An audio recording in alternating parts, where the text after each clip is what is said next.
Assalamualaikum warahmatullahi wabarakatuh. Oke, kita lanjutkan saja ceritanya. Tapi seperti biasa, yang belum bantu tekan tombol like, bantu dulu Mimin untuk tekan tombol like-nya. Yes. Oke, sobat. Kita pulang. Bab 3012 sampai bab 3013. Ye Chong dan Zhou Yutong mengeksposnya di depan semua orang. Wajah pria gendut itu berubah drastis dan berubah menjadi warna hati babi. Kamu? Apa-apaan ini? Kamu? Maksudku kamu nak? Apa yang kamu katakan? Pria gendut itu mengulurkan jari besarnya yang gemuk, menunjuk ke arah Ye Chong dan mengutuk. Awalnya, dia ingin memarahi Zhou Yutong dan Ye Chong.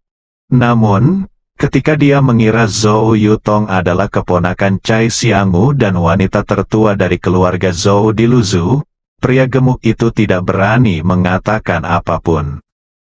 Dia hanya berani melampiaskan amarahnya pada Ye Chong. Terserah kamu mau belajar atau tidak. Jika kamu tidak punya nyali, jangan bicara omong kosong di sini, kata Zhou Yutong dengan marah. Pria gendut itu begitu terangsang hingga melupakan pelajaran sebelumnya. Aku bertaruh denganmu. Jika kamu bisa naik pesawat hari ini, aku akan jongkok di tanah dan belajar menggonggong selama setengah jam, kata pria gendut itu dengan marah. Hahaha, tambahkan aku, hitung aku juga. Orang-orang yang mirip di belakang pria gendut itu semuanya berkomentar untuk ikut bersenang-senang. Akibatnya, pada akhirnya semua orang kecuali Cai Xianggu bergabung secara sukarela. Cai Xianggu juga ingin menggunakan metode ini untuk mengejek Ye Chong. Namun, bagaimanapun juga, dia adalah wanita bangsawan, dan sungguh memalukan untuk mengatakan hal seperti itu. Jadi Cai Xianggu hanya tersenyum dan berdiri di sana, menyaksikan Ye Chong mempermalukan dirinya sendiri. Tapi Zhou Yulu marah karena dia tidak setingkat Ye Chong. Orang-orang ini sangat mengejek Ye Chong sehingga mereka tidak peduli dengan hidup dan mati. Dia sudah memikirkan bagaimana menghadapi bajingan ini ketika dia kembali. Ye Chong mengangguk dan berkata sambil tersenyum, "Oke, karena kamu sangat suka meniru gonggongan anjing, maka aku akan membantumu. Ingat apa yang kamu katakan, jika ada yang menipu di masa depan, itu akan menjadi 100 kali lebih buruk daripada meniru gonggongan anjing," kata Ye Chong sambil melepaskan semburan energi sejati dari tangannya, yang melayang ke tubuh beberapa orang di udara. Tapi yang lain tidak menyadarinya sama sekali. Haha, kamu sangat khawatir di sini, bajingan kecil. Apa yang akan kamu lakukan jika kamu tidak bisa naik pesawat itu? Ejek pria gendut itu. Ye Chong mengabaikan pria gendut itu dan membawa Zhou Yutong langsung ke pesawat pribadi di lorong pertama. Staf yang bertanggung jawab atas keamanan di bawah pesawat pada awalnya tidak cukup tinggi untuk menemui Ye Chong. Namun, mereka juga berpartisipasi dalam operasi pencarian dan penyelamatan Ye Chong di pegunungan bersalju di Siberia Timur. Mereka semua telah bertemu Ye Chong. Pada saat ini, mereka sekilas mengenali Ye Chong. "Iya, Tuan Ye," keduanya memandang Ye Chong dengan heran. "Tuan Ye, apakah itu Anda?" Ye Chong mengangguk dan bertanya, "Apakah ini pesawat khusus Anda?" Salah satu staf berkata, "Ya, Tuan Ye, kami harus terbang ke Yidali. Kami memiliki misi pribadi di sana." Ketika Fatih dan yang lainnya melihat Ye Chong berbicara dengan staf, mereka tidak dapat mendengar dengan jelas apa yang dikatakan, dan mengira itu adalah staf. "Hentikan Ye Chong." "Haha, kamu lihat, aku bilang anak ini hanya membual. Apakah dia dihentikan sekarang?" ejek pria gendut itu. Beberapa orang di sekitarnya pun ikut tertawa. "Menurutku otak anak ini ada yang salah. Kamu bilang dia berpura-pura, tapi dia harus menemukan pesawat yang lepas landas lebih lambat dari kita. pesawat itu terbang lebih awal dari kita. Jika dia tidak bisa naik saat itu, tidak akan. Apakah dia tidak terlihat oleh kita? Kata seorang pria berjas. Hahaha, itu benar. Sementara semua orang masih menertawakan Ye Chong, mereka melihat kendaraan komersial berwarna hitam masuk dari pintu masuk. Sekilas mobil ini terlihat sangat mengesankan, dan orang yang duduk di dalamnya pastilah orang-orang yang berstatus tinggi. Tak lama kemudian, mobil berhenti di bawah pesawat khusus di lorong pertama. Seorang gadis keluar dari dalam, itu adalah Zhu Jiayin. Zhu Jiayin mengenakan pakaian kerja profesional dan terlihat sangat cakap. Setelah turun dari mobil, ia disusul oleh Yu Daye yang tersenyum, yang juga turun dari mobil. Setelah keduanya keluar dari mobil, mereka melihat sekilas Ye Chong. "Hei, Tuan Ye, kenapa kamu ada di sini?" Yu Daye bertanya dengan rasa ingin tahu. Ye Chong mengatakan kemarin bahwa dia tidak akan naik pesawat khusus Zhu Jiayin. Jadi Zhu Jiayin tidak memberitahu Yu Daye tentang hal itu. Kini Zhu Jiayin tampak terkejut saat melihat Ye Chong. "Ye Chong, apa yang terjadi?" Zhu Jiayin bertanya. Zhou Yutong memandang Zhu Jiayin dengan ragu dan bertanya pada Ye Chong, "Apakah kalian saling kenal?" "Tentu saja." Ye Chong tersenyum, "Mereka adalah rekan kerjaku."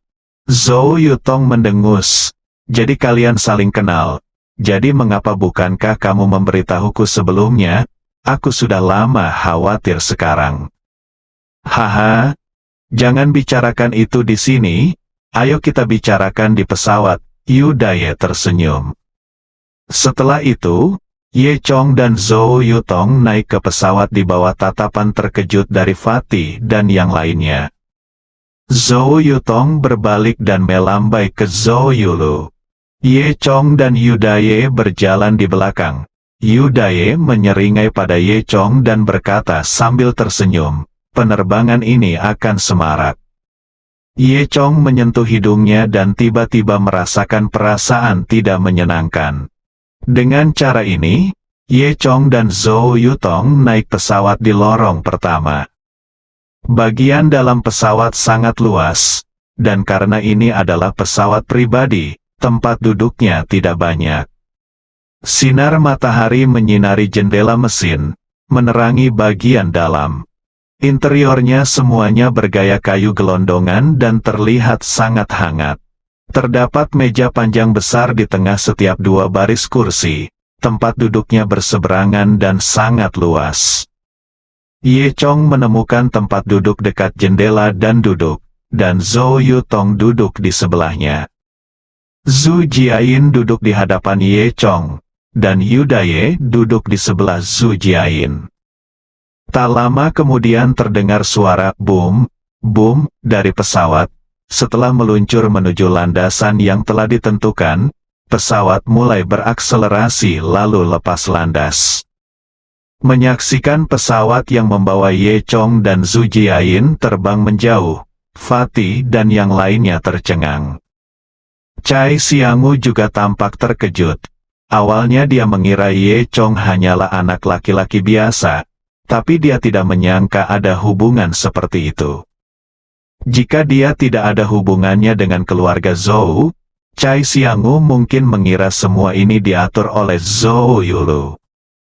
Tapi Zhou Yulu tersenyum saat ini dan berkata pada dirinya sendiri, "Tuan Ye, bagaimanapun juga itu tetap Tuan Ye." Kata-kata ini lebih cenderung ditujukan kepada Cai Xianggu dan yang lainnya. Kemudian, Zhou Yulu memandang Fatih dan yang lainnya. "Ngomong-ngomong, apa yang kamu bicarakan sebelumnya?" Fatih dan yang lainnya tidak menjawab. Mereka tidak ingin meniru gonggongan anjing. Lagi pula, sekarang Ye Chong sudah pergi. Kenapa mereka masih harus meniru gonggongan anjing? Setiap orang diam-diam siap untuk berbuat curang. Pada saat ini, pria gendut itu tiba-tiba mengeluarkan "aduh" tanpa peringatan, sambil memegangi perutnya dengan ekspresi kesakitan. Bukan hanya si gendut, tapi juga beberapa orang di belakangnya berteriak serupa, dengan keringat dingin di dahi mereka yang nyeri. Caoku, aku sangat kesakitan sampai mati. Apa yang terjadi? Aduh, aku akan mati, kecuali Cai Xiangwu, semua orang terpengaruh. Zhou Yulu tahu metode Ye Chong dan berkata sambil tersenyum, saya yakin jika Anda menepati janji Anda, tidak ada salahnya. Bagaimana orang bisa mempercayainya, namun rasa sakitnya begitu parah sehingga satu orang akhirnya tidak bisa menahannya dan memimpin dengan menggonggong seperti anjing. Guk guk guk, setelah mempelajarinya 2 kali, dia sebenarnya tidak merasakan sakit lagi. Ya Tuhan, luar biasa, benar-benar tidak sakit lagi, ups, tidak, sakit lagi, guk guk guk guk guk guk. Begitu terputus, rasa sakitnya mulai lagi. Sejak saat itu, hal berikutnya yang saya dengar adalah suara anjing menggonggong satu demi satu dari bandara. Semua staf bandara tertipu dan mengira mereka adalah organisasi keagamaan khusus. Cai Xiangwu sangat malu di sini. Zhou Yulu tertawa keras, memuji metode Ye Chong di dalam hatinya, lalu menyapa Cai Xiangwu dan pergi. Di belakangnya, anjing-anjing itu menggonggong satu demi satu, guk guk guk. Di sisi lain, pesawat Ye Chong, Zhou Yutong dan lainnya telah terbang ribuan mil ke langit. Setelah melewati awan, langit berwarna biru dan matahari bersinar terang. Melalui jendela pesawat, Anda bisa melihat lautan awan di bawah. Selalu ada kebencian antara wanita cantik dan wanita cantik, apalagi jika dua wanita cantik tertarik pada pria yang sama. Ini adalah pertama kalinya Zhu Jiayin dan Zhou Yutong bertemu, dan kedua belah pihak mempertahankan sikap bermusuhan yang hati-hati. Tuan Ye, siapa cantik ini? Sepertinya saya belum pernah melihatnya sebelumnya, tanya Zhu Jiayin. Ye Chong berkata, ini temanku, bernama Zhou Yutong. Yutong, ini Zhu Jiayin, seorang pejabat. Oh, ini temanmu lagi, Tuan Ye, kamu punya banyak teman, semua orang seperti ini cantik, Zhu Jiayin berkata dengan masam.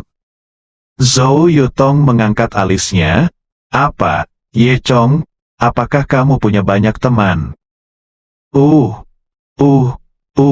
Ye Chong tersipu dan menyentuh hidungnya, Yutong, kamu juga tahu, aku orang ini biasanya punya banyak teman.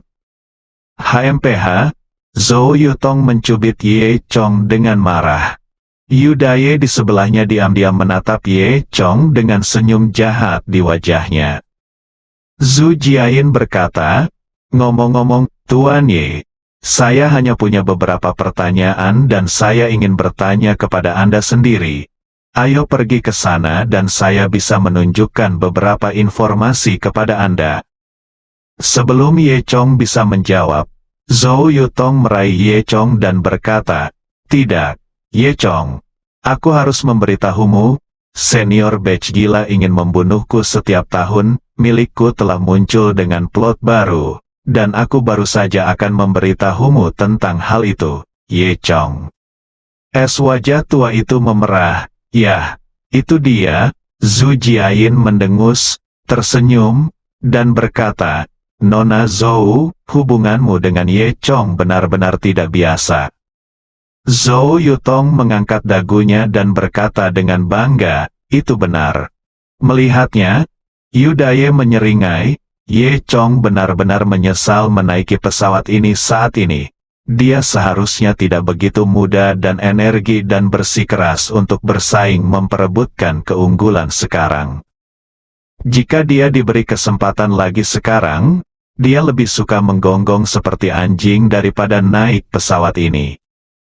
Ye Chong berpikir lagi dalam benaknya apakah dia harus melompat. Zhu Jiayin melanjutkan, ya, Nona Zhou sangat cantik. yang sejalan dengan estetika Tuan Ye. Lihatlah betapa cantik dan cerahnya wajah kecil ini. Zhou Yutong tidak mau kalah. Nona Zhu, kamu juga sangat cantik. Semakin kamu terlihat, semakin cantik kamu. Kamu semakin terlihat seperti Iron Armor Xiao Bao.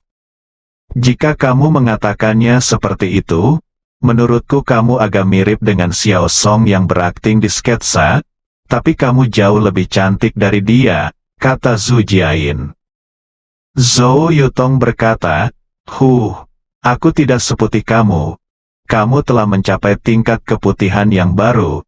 Ketika aku melihatnya dari kejauhan, aku mengira itu adalah roti kukus. Melihat mereka berdua adalah semakin tegang saat mereka berbicara. Ye Chong berkata dengan cepat, Oke, tolong berhenti saling menyanjung, mengapa kita tidak bermain-main? Zhou Yutong dan Zhu Jiayin mendengus serempak. Ye Chong tidak tahu harus tertawa atau menangis. Dia merasa putus asa saat mengira masih ada beberapa jam lagi untuk penerbangan. Yu Daye, sebaliknya, tampak seperti sedang menonton lelucon, dengan kaki bersilang dan koran di tangannya. Kedua wanita cantik itu berhenti berbicara, dan pemandangan tiba-tiba menjadi lebih sunyi. Pada saat ini, untuk mengurangi rasa malunya, Ye Chong berkata kepada Zhou Yutong, Yutong, kenapa kamu tidak membicarakan dulu alur novel yang kamu buat? Zhou Yutong memeluk bahunya, dan setelah beberapa saat dia mendengus, dan berkata, Oke. Kemudian Zhou Yutong mulai berbicara tentang novel yang dikandungnya.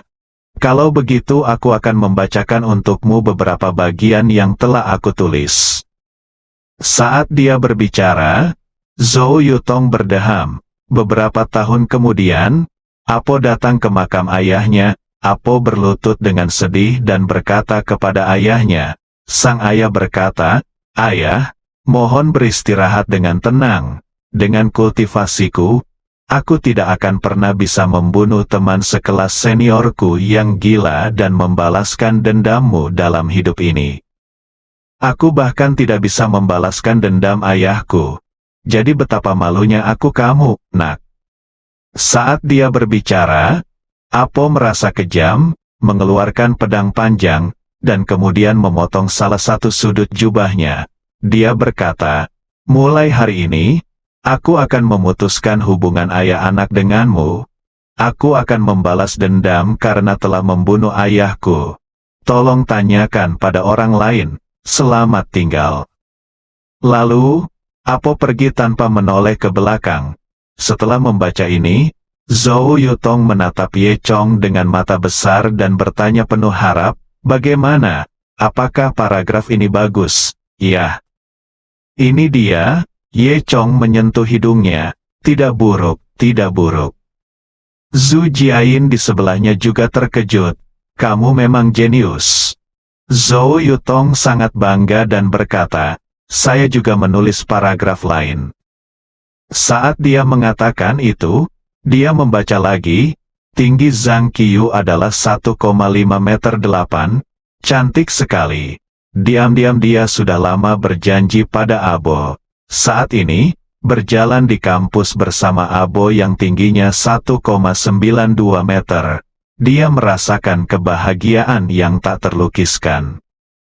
Pada saat ini, hembusan angin bertiup, dan rambut Zhang Qiyu dengan lembut menyapu pipi anak laki-laki itu. Zhou Yutong berkata dengan gembira, bukankah bagian ini lebih menarik, betapa romantisnya. Zhu Jiayin berkata dengan heran, apa, ujung rambut yang panjangnya 1,58 meter, menyentuh pipi yang 1,92 meter. Dia membuat gerakan yang sangat besar dengan tangannya, posisi tinggi. Apakah rambut harus berdiri terbalik lebih dari 40 cm? Zhou Yutong memutar matanya, mengabaikan Zhu Jiayin, dan melanjutkan, saya juga punya plot untuk menunjukkan sisi dominan dari protagonis laki-laki. Saya menulisnya sekarang saya sudah tua. saya telah jatuh cinta dengan protagonis laki-laki. Kemudian, Zhou Yutong melanjutkan, beberapa tahun kemudian, di ruang bersalin rumah sakit, Abo dan lebih dari 100.000 lebih muda saudara-saudara menunggu dengan cemas. Hari ini adalah hari di mana Zhang Qiyu melahirkan seorang bayi. Namun, tidak lama kemudian, jeritan menyakitkan Zhang Qiyu terdengar dari ruang bersalin. Pada saat ini, seorang dokter buru-buru berlari keluar. Ini tidak baik, Kakak Bo, ini kehamilan ektopik. Ketika Apo mendengar ini, dia memerintahkan dengan dominan, pindahkan ke rahim. Kali ini, bahkan Yudaye tidak dapat membantu, aku tidak tahan lagi. Apa-apaan ini? Bukankah ini omong kosong? Bisakah benda ini dipindahkan ke istana? Kamu terlalu sombong. TSK, omong kosong apa? Ini yang disebut seni. Seni berasal dari kehidupan, tetapi lebih tinggi dari kehidupan. Tahukah kamu kalimat ini? Kata Zhou Yutong sambil mengangkat kepalanya. Kemudian, dia memandang Ye Chong dan bertanya, bagaimana, Ye Chong, apakah yang saya tulis bagus? Ye Chong tidak tahu apakah harus tertawa atau menangis, dan berkata, tulisannya sangat bagus, jangan menulisnya lain kali. Zhou Yutong terus membaca novel yang dia tulis untuk Ye Chong. Pada saat ini, Ye Chong tiba-tiba berkata, oh, ngomong-ngomong, Jia Yin, bukankah kamu bilang kamu punya informasi untuk kulihat? Kenapa kita tidak langsung ke bisnis dulu? Dengan begitu, bagaimanapun juga atas keberatan Zhou Yutong, Ye Chong dan Zhu Jiayin tiba di kursi di belakang. Zhu Jiayin juga tercengang, dan dia serta Ye Chong dengan cepat melarikan diri dari lingkungan Zhou Yutong. Zhou Yutong mendengus tidak puas saat melihat semua orang pergi. Kemudian dia melihat ke arah Yudaye dan berkata, hei, Pak Tua, sepertinya kamu mengerti. Apakah kamu ingin terus mendengarkan? Yudaye mengangkat kakinya, tetapi sangat ketakutan sehingga dia duduk lagi. Dilihat dari penampilan Zhou Yutong, jika tidak ada penonton, dia mungkin akan menjadi gila. Bersambung.